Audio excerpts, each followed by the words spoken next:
कहने को तो वैसे हम सभी लोग फिलहाल नवंबर में आ चुके हैं और लिटरली सिर्फ 2 महीने बाकी इस साल को खत्म होते होते। क्या कुछ नहीं हुआ यार इस साल में। मतलब मुझे लगता है कि पूरे साल में इतना कुछ कांड नहीं हुए होंगे जितने, या फिर इतने कुछ अपडेट्स नहीं आए होंगे जितने सिर्फ और सिर्फ अक्टूबर के इस मंथ में आ चुके हैं। आई मीन इतनी सारी हलचलें हुई है जहां पर हम सभी लोग बहुत सारी कंट्रोवर्सी, बहुत सारी मीम्स, ट्रोलिंग, इन सारी चीज़ों के थ्रू गुजर ही रहे थे कि तभी अचानक आ जाता है डंकी का ड्रॉप 1। हाँ, अब एक फैशन चल रहा है जहां पर टीजर को टीजर नहीं कहेंगे, उसको प्री टीजर या फिर प्रीव्यू या फिर कुछ और नए नए वर्ड्स ढूंढ के निकाले जा रहे हैं। तो इसी मूवमेंट के चलते ड्रॉप 1, ड्रॉप 2 जैसे अलग अलग नाम देने की कोशिश है डायरेक्टर राजकुमार हिरानी की, क्योंकि डायरेक्टर राजकुमार हिरानी अपने एक अलग अंदाज, अपने एक स्टाइलिश कहानी बताने के तरीके के लिए जाने जाते हैं। काफ़ी सटल वे में वो बहुत सारी गहरी चीज़ें हम सभी को बता जाते हैं, क्योंकि इसके पहले अगर उनकी फिल्मों के बारे में हम लोग अगर बात करें तो मुन्ना भाई MBBS, लगे रहो मुन्ना भाई, PK, 3 इडियट्स, ये सारी की सारी मूवीज़ उनकी वजह से हमें मिली है। तो कहीं ना कहीं पे एक फिल्म जो है ये एक बहुत अच्छी फिल्म साबित होने वाली, इतना तो समझ में आ चुका है। मैं बात कर रही हूँ डंकी के बारे में, और डंकी ये जो नाम है बहुत सारे लोगों को पता है, मेरे तरह आप सभी लोगों ने इसका प्रोनाउंसिएशन क्या है, इसका मतलब क्या है, ये सारी चीज़ें ढूंढने की कोशिश कर चुके होंगे ऑलरेडी, राइट। तो जितना मोटा मोटा मुझे समझ में आ चुका है डंकी का मतलब, वो बेसिकली ये है कि एक इलीगल तरीके से जब आप एक कंट्री से दूसरे कंट्री में घुसने की कोशिश करते हैं, जहां पर आपका पासपोर्ट वीजा आपका साथ नहीं दे रहा है, इलीगली दूसरे तीसरे चौथे पांचवें ऐसे अलग अलग देशों से गुजरते हुए जब आप जा रहे हो, तो बहुत सारा सफर आपको एक डोंकी की तरह पैदल तय करना होता है, और उसकी वजह से इसको डोंकी फ्लाइट कहा जाता है या फिर डंकी फ्लाइट भी कहा जाता है।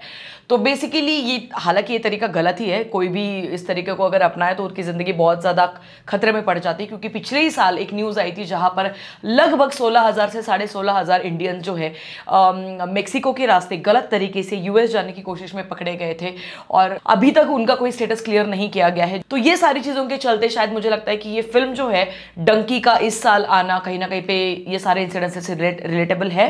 अगर हम बात करें डंकी की रिलीज डेट के बारे में, तो अभी तक तो इसके बारे में कुछ कहीं पे कहा नहीं गया है, बट लगभग एक अंदाजा लगाया जा रहा है कि क्रिसमस के तौर पर है कि 21 दिसंबर को इसी साल ये महीने फिल्म रिलीज की जाएगी। और टीजर में क्या कुछ दिख रहा है इसके बारे में आज हम बात नहीं करेंगे। हम सभी लोगों ने टीजर 2 से 4 बार आराम से देखा हुआ है, मुझे पता है, क्योंकि टीजर है इतना इंटरेस्टिंग।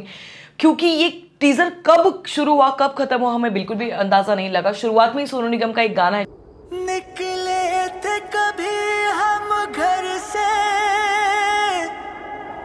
जो 4 पंक्तियों में हमें सुनाई देता है बैकग्राउंड के म्यूजिक के तौर पर, और वो काफ़ी ज़्यादा रिलेटेबल था, काफ़ी इमोशनल वाला था। राजकुमार हिरानी जो है बेसिकली उनकी फिल्म का एक स्टाइल ही वही होता है कि शुरुआत बहुत ही इमोशनल तरीके से हो जाती है, बीच में कहीं पे फन आ जाता है, कॉमिक मोमेंट्स आ जाते हैं, और फिर परिवार, दोस्ती, यारी, फ्रेंडशिप, रिश्ते, देश, ये सारी चीज़ें जो है बताई जाती है, और आखिर में एक बहुत ही अच्छा सा प्यारा सा मैसेज देते हुए ये फिल्म एंड हो जाती है। तो ये उनके स्टाइल से एक चीज़ का तो गारंटी हम लोग देख सकते हैं। मैं शाहरुख खान के लिए भी इतना कॉन्फिडेंट नहीं हूँ, बट जितनी कॉन्फिडेंट मैं राजकुमार हिरानी की वजह से हूँ इस फिल्म को लेकर, क्योंकि ये वो उन फिल्मों में से एक फिल्म रहेगी जिसको शायद अगले 100 साल तक भी याद किया जाएगा। जैसे स्वदेश एक फिल्म थी, राइट, या फिर जैसे 3 इडियट्स एक फिल्म थी, कि जिसको हम लोग चाहे कितने भी आगे बढ़ जाए पर ये फिल्में ध्यान में जरूर रहेगी। कास्टिंग के बारे में अगर हम बात करें तो इसमें बोमन ईरानी है, शाहरुख खान, विकी कौशल, तापसी पन्नू, ये सारे के सारे लीड कैरेक्टर्स के तौर पर हमें दिखाई देंगे। पर एक चीज़ है यार कि बहुत सारी जगह पे ऐसे कहा जा रहा है कि विकी कौशल की शायद इसमें डेथ हो जाएगी, एंड उनका काफ़ी छोटा अपीयरेंस रहेगा। तो वो देख के मुझे थोड़ा बहुत पता नहीं अजीब वाली फील आ रही है। बट विकी कौशल जहाँ कहीं पर भी है ना, वो फाड़ देते हैं स्क्रीन को, हम सब लोगों को पता है। उनकी एक और सैम बहादुर फिल्म आ रही है, तो आई थिंक ये साल विकी कौशल के नाम जरूर हम सब लोग कर सकते हैं, जैसे हम लोग SRK के नाम कर रहे हैं। बैक टू बैक अब ये तीसरी उनकी फिल्म रहेगी जो शायद बहुत बड़ा बिजनेस करेगी।